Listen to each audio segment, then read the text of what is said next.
Hi everyone. I'm actually here at this marketplace, and I'm actually not really. Yeah, most of the stores are closed, so I'm just like sitting by, having an evening walk when I'm actually free. So I just wanted to actually just make some really quick video, and I mean, you can hear there's a lot of noise in the background and everything, so yeah, you might find that it's a bit hard to listen. Yeah, I can't really hear myself sometimes with this noise. But I want to actually talk a little bit about the subject of what love actually means in narcissistic relationship. I mean, love, yeah, in general. It can also refer to love between friends or family, and yeah. So okay, so just talking about the term love. Okay, you know that in a narcissistic relationship, we might actually hear this. I actually love you, or I like you. Okay, this is something that narcissist tends to actually use a lot of, and I have to say that in the time, I mean, short as it was, like 3 months, yeah, which was actually about 7 years ago in that last narcissistic relationship, I find it very, very weird. That the thing is that when they say that they like you or they love you, it's really, really very sudden, because okay, I want to say something about this. This so-called love bombing is something that doesn't really sound or feel right at the beginning, but a lot of us actually buy into all that because I think at one point in time, maybe we maybe we didn't really have a very high self-esteem, or if not, we just really felt that we wanted to be with that person in our lives, and we didn't really question ourselves and our own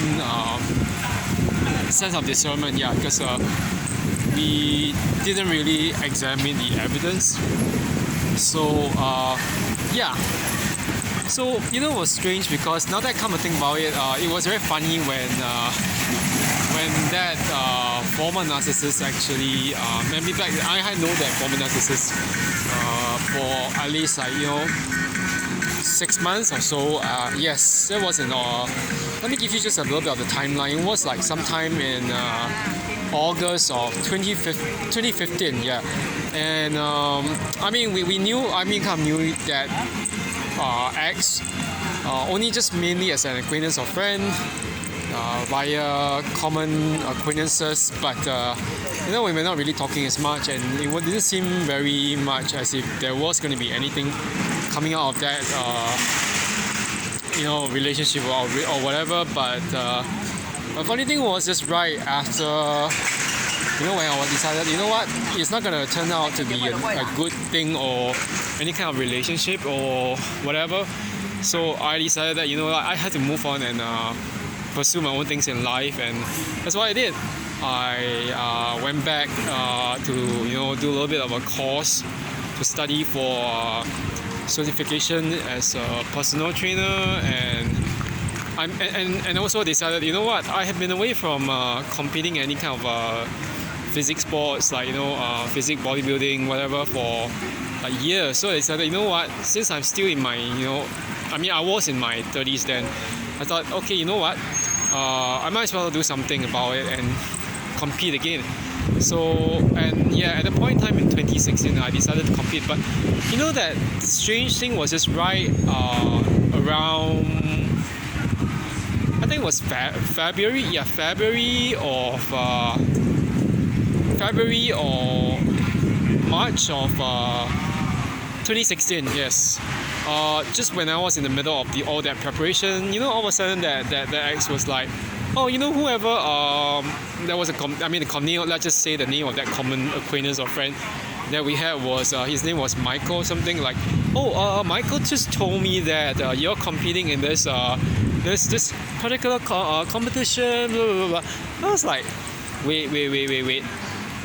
I don't even know that Michael, that common friend, very well, and all of a sudden you're like hearing things from him that I'm competing, and you say, and it's strange because right, like maybe weeks after, months later, when we are talking again, and really just getting out more often.